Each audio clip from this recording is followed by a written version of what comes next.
Guys তোমরা thumbnail দেখে হচ্ছে বুঝে গেছো যে আজকের ভিডিওটা কি নিয়ে। আজকের ভিডিওটা হচ্ছে ডে ইন মাই লাইফ। সারাদিন আমি কি করি তাই আজকে তোমাদের সাথে শেয়ার করব। তো হেই গাইস, আসসালামু আলাইকুম, myself Tasfia Jahan Ratna, welcome to my new blog.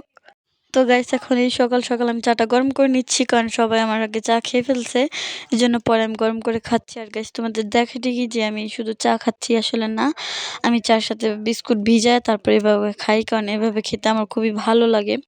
R guys আমি কি অনেক তাড়াতাড়ি কথা বলি নাকি, প্লিজ তোমরা একটু কমেন্টে জানাবা, প্লিজ প্লিজ প্লিজ।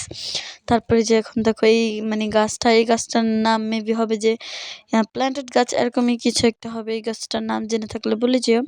তারপরে যখন আমি এর সাথে আবার আমি পাথর দিয়ে দিছি।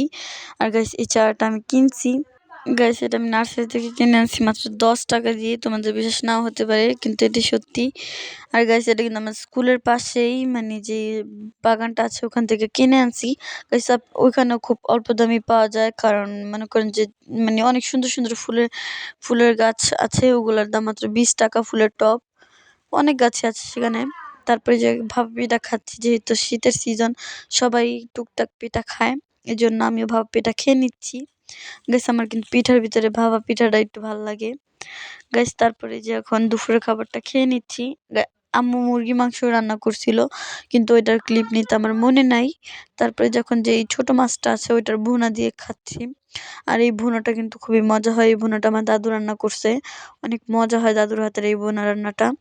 গাইস তারপর বিকালে বের হয়েছিলাম একটু হাঁটতে। গাইস দেখো ওই যে ওই দূরে যে ইয়াটা দেখছো, এটা হচ্ছে সরিষা ক্ষেত। গাইস আমাদের পাশেই, কিন্তু আমার খুবই আলসামা লাগতেছিল, এই জন্য আর আমি ওখানে যাই নাই কষ্ট করে। আর এটা হচ্ছে আমাদের নিজেদের পুকুর।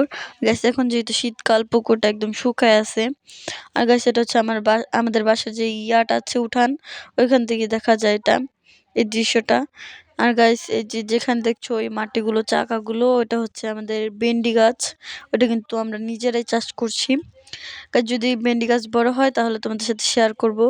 তারপরে যে দেখো গাইস আমার যে ড্রয়ারটা বানিয়েছিলাম, গাইস আমি একটা কথা বলি, আমি কখনোই কোনো কিছু বানায় সফল হতে পারি না, কারণ কিছু না একটু ভাঙা থাকে।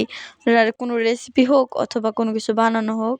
গাইস এটা কিন্তু খুবই সুন্দর, এই যে এটার নাম কি ঠিক জানি না আমি, মাশরুমের মতন যেগুলা, ওগুলো এমন আলো জ্বলে, আমরা কিন্তু এটা রাতে জ্বালায় ঘুমাই। এই যে দেখেন কত সুন্দর লাগছে। সবাই ভালো থাকবেন, সুস্থ থাকবেন, আল্লাহ হাফেজ।